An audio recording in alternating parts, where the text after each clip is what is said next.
not going to help you too much in your life.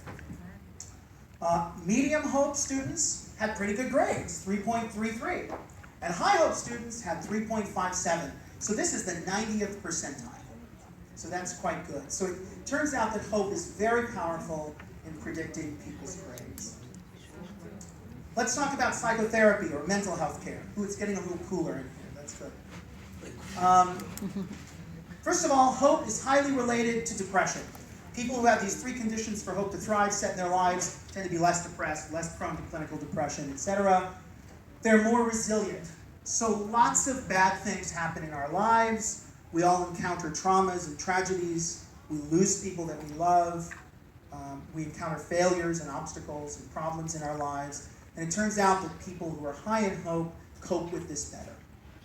They seem to bounce back faster, and they even are more likely to grow as a result of these traumas and tragedies. Hope is highly related to meaning and purpose. People who have higher hope feel that their lives are more meaningful. And hope is also predicts outcomes in psychotherapy. So there was a study done by a researcher named Lori Irving a few years ago, where she accessed a large sample of patients who were about to enter psychotherapy. These were people who had all kinds of problems, depression, anxiety disorders, lots of other problems in their life. And before they started psychotherapy, she gave them the hope scale. She asked them essentially, how hopeful are you that therapy will work? And then she followed them during all of the months they were in therapy. And it turns out that how hopeful they were before starting therapy predicted how successful therapy would be, predicted the outcome of therapy. Now, you might say, well, that's just the placebo effect. They expected it to work, and so it did. And I think, yes, it is the placebo effect. In fact, I think that when we talk about the placebo effect, what we're talking about is hope. Right? All of these drug trials, all of these medication studies where they take people with a disease and they give half the people an active medication, they give the other half of people a sugar pill, right, that's not active. Always in these studies, a certain percentage, it's usually around 30%, of people who take the sugar pill get better. Well, why is that? It's because they're hopeful that the pill will work. And so I actually think that we should be studying the placebo effect more carefully, because I think that it's really about hope. And that leads us into the last topic, which is physical health care. People who have these conditions for hope to thrive in their life take better care of themselves. I think that's rather obvious. They tend to eat a better diet, lower in fat, lower in salt. They eat more healthy foods. I probably do that a little more myself. They exercise more. They go to the doctor more regularly for regular checkups. As a result of that, we have brand new data. It's not published yet. The people with high hope have lower body mass. They have lower cholesterol, and they have more appropriate blood sugar. They have lower blood pressure. All of these are risk factors for heart attacks, right, for cardiovascular disease. And so this has real impacts on health. People with higher hope live longer. So there was a study that was done a number of years ago that it was done actually in the 90s. And the researchers were interested in the opposite of hope. They were interested in hopelessness. People who feel completely hopeless, without hope. They got a sample, a very large sample, of more than 2,000 men with heart disease. And they followed them for many, many years. And what they found is the more hopeless that the men felt about their life, but also about their disease, the more likely they were to die of a heart attack during the study. So hope predicts mortality.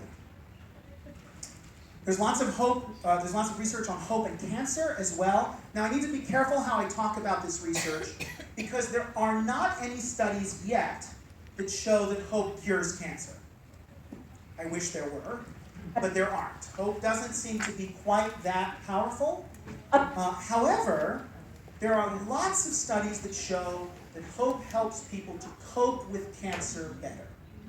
Being diagnosed with cancer is one of the hardest things I can imagine. It tends to cause people a lot of fear and anxiety, of course, a lot of depression. There's pain, physical pain involved often, and other symptoms. And what we know from dozens of studies is that people who have been diagnosed with cancer who have higher hope cope a lot better. They tend to be happier, they tend to have higher levels of psychological and emotional well-being as they fight their cancer. And that's a very positive outcome. And then last, hope is related to pain. I don't know if any of you work in a hospital, but around the hospital that I work in, we have lots of these little signs hung on the wall. Have you ever seen this? A pain rating scale where you rate your pain from 0 to 10. And we are supposed to be in the habit of constantly asking our patients who have physical illnesses, what is your pain level? Well, it turns out that lots of chronic health conditions have pain involved. Think about things like spinal cord problems, think about things like arthritis, even cancer, right, can have pain involved, bone pain, etc. And what we know from about 3 or 4 studies at this point is that people with high hope have less pain, even with the same chronic illnesses. There's something about hope that makes people feel the pain as less painful. And if you think about it, this makes sense, because if you have low hope, you're going to tend to worry more. And you're going to tend to focus on your physical symptoms. And that's going to make you feel the pain more. Whereas if you have higher hope, you're going to tend to focus on other goals and other things more. It's going to take your mind off the pain and the symptoms, and you're going to tend to feel the pain less. So lots of outcomes, and this is just a small sample of the outcomes in healthcare. So there's lots more. So here's my most profound and important slide of the entire presentation. Hope is good. As if you needed me to tell you that, right? But at least now you know some of the research about hope. So that leads me to the last topic. Can hope be increased? So all of this research that I've presented so far is correlating people with naturally high hope with outcomes. So we know that people who naturally have these conditions for hope to thrive set in their lives have positive outcomes in education, psychotherapy, and physical health. But what if you're not naturally high in hope? What if you took that hope test I gave you a few minutes ago and your score was kind of low? Can we increase your level of hope? And the answer is, happily, yes, we can. And I want to tell you about a study. Actually, there have been many studies done, some of which I've done with people who are in attendance tonight, including Professor Margalit. But I want to tell you about a fairly comprehensive study that we did back in 2006, which is one of the more complex studies so far. This was of an 8-session group therapy to increase hope, where we taught hopeful thinking skills. So the way that we did this is we got a fairly large sample of people. These were all adults suffering from a variety of mental health problems, including depression and anxiety. We divided them into 2 groups. Half of the participants in the treatment condition received our intervention. So they participated in these 8 sessions of group hope therapy. The other half did not. They got no intervention, no treatment. That's the control condition. The research had 3 phases. At the first phase, we gave all of them a pre-test. So before the study started, we assessed their level of depression, we assessed their level of anxiety, we assessed their level of meaning in life and purpose in life, and we assessed their hope. Then, phase 2, people in the treatment condition got 8 hope group therapy sessions. These sessions lasted for 2 hours each, meant for 8 weeks, and we taught them how to set the conditions for hope to thrive in their life. So we taught them how do you set workable, doable goals. We taught them how to make plans and how to have multiple pathways if the pathway is blocked. We taught them how to find ways of motivating themselves and how to increase their agency. So all of the things we've talked about so far. The control condition, as I said, got no treatment. And then at phase 3, we did post-testing. So after the study was completely over, we assessed people's depression, anxiety, meaning in life, and hope again. And here are the results. So along this axis, you see hope. So for the people who went through the hope therapy, before the study began, this was their level of hope. And if you remember that hope thermometer from before, this is pretty low, right? 24 is pretty low hope. 8 weeks later, after the therapy, this was their hope. So they increased by 9.22 points. That's a pretty big increase. The people in the no treatment group didn't increase very much. I mean, time is often helpful, right?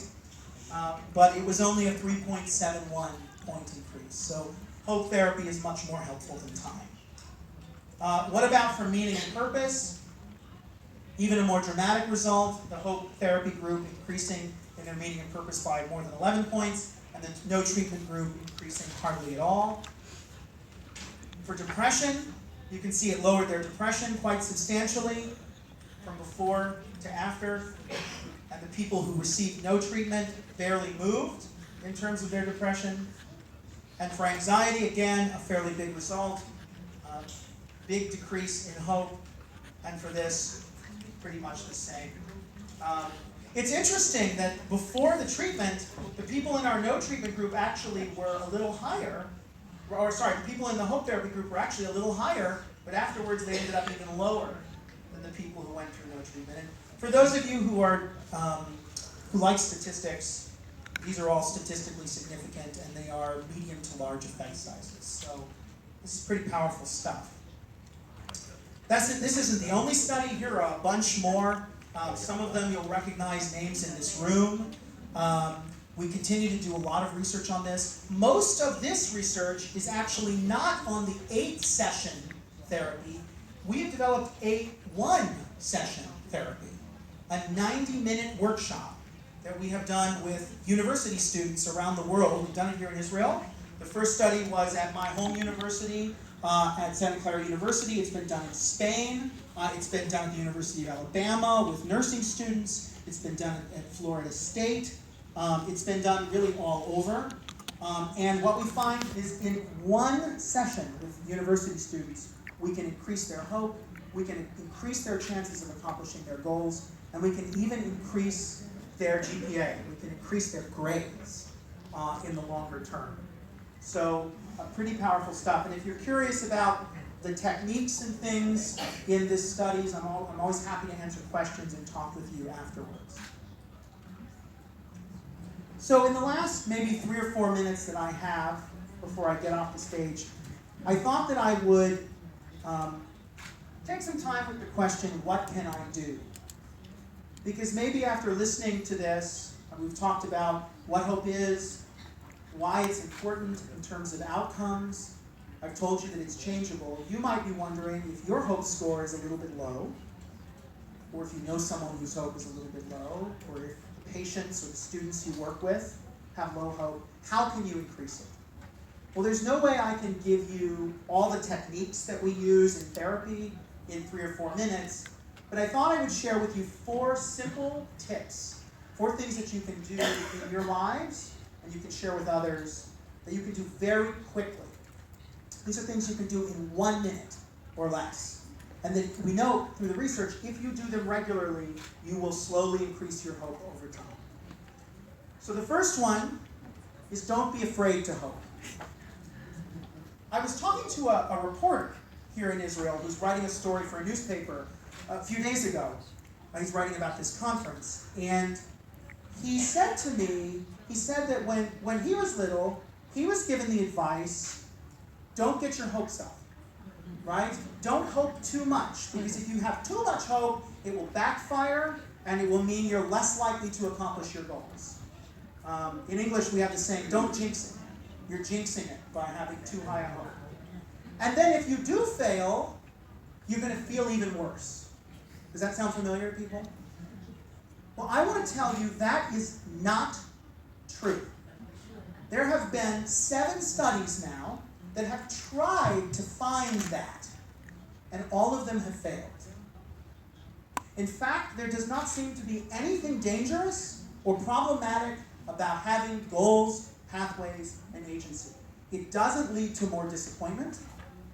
It doesn't sabotage your chances of accomplishing your goals. In fact, in every single study that's ever been done, having high hope means you're more likely to succeed.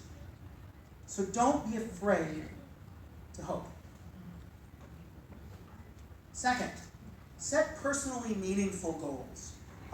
When I was defining hope, I told you that the first condition for hope to thrive is having something to hope for, right? Having a goal. And I told you that probably all of us in this room have many, many goals in our lives. The problem is that in our busy lives, we might have many goals, but oftentimes those goals are things we have to do. They're not things that we want to do, right? You probably have goals. You have to go to work because you have to make money to pay your rent. You have goals maybe for your children because you want to raise them the right way. You have goals if you're a student. You have to study because you want to get a good job and you want to be successful. You might have goals that you have to do for your boss, right? Or for your husband or for your wife. The problem is that oftentimes we forget to have goals that are personally meaningful for us.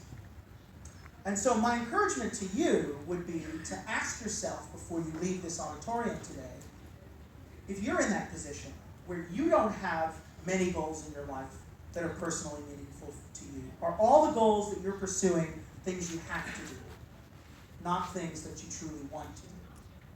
And if they're all things that you have to do, see if you can set one goal for this week, even if it's a small one. One goal to do something that actually would give you some personal sense of meaning. Because we know that's highly related to hope. It's hard to have agency and pathways when all your goals are things that you don't really care about. Okay? Third, be aware of where your hope falters. We talked about that hope is about goals, but we also talked about these two other conditions for hope to thrive, right? Agency and pathways. And so people can have low hope because they're low in only one of these, right? Somebody might be high in agency but low in pathways, or high in pathways but low in agency. So I've noticed that in my life, when I feel not very hopeful, I like to check in with myself and ask myself, right now, am I low in pathways or am I low in agency? Because I think that how you solve that problem, how you raise your hope, is different depending on whether you're low in pathways or low in agency. If you're low in agency, it means that you're having trouble with motivation, with energy. You feel low energy. So there are lots of simple things you can do, right? You can simply eat better, improve your diet. You can exercise more. There's lots of evidence that regular exercise, even small 5 minutes, 10 minutes daily of exercise, it might not help your health, but it does help give you more motivation and energy, more agency. We know that better sleep gives you more agency. Sometimes when I'm feeling low agency, I will call a friend. Do you have these friends in your life that are like really high energy, like really enthusiastic? And I call them and they will encourage me and inspire me. You know those people. They can be annoying sometimes, but then other times they can be encouraging. If there is a particular piece of music that you find inspiring or energizing, listen to that during your commute to work, right? There's some research that shows that listening regularly to inspiring music can raise your motivation. Very simple things, but very important for agency. For pathways, if you're low on pathways, that means you're having trouble planning. It means you have a goal, but you're having trouble thinking about what are the steps that you need to get there, or perhaps you know the steps, but they're blocked. So you need help with planning. So what I do when I need help with pathways is I call mentors. I call people who I trust, who I think are very good at planning and plotting out steps to get to goals. For me, often, I'm fortunate, for me, often that's my father. He's very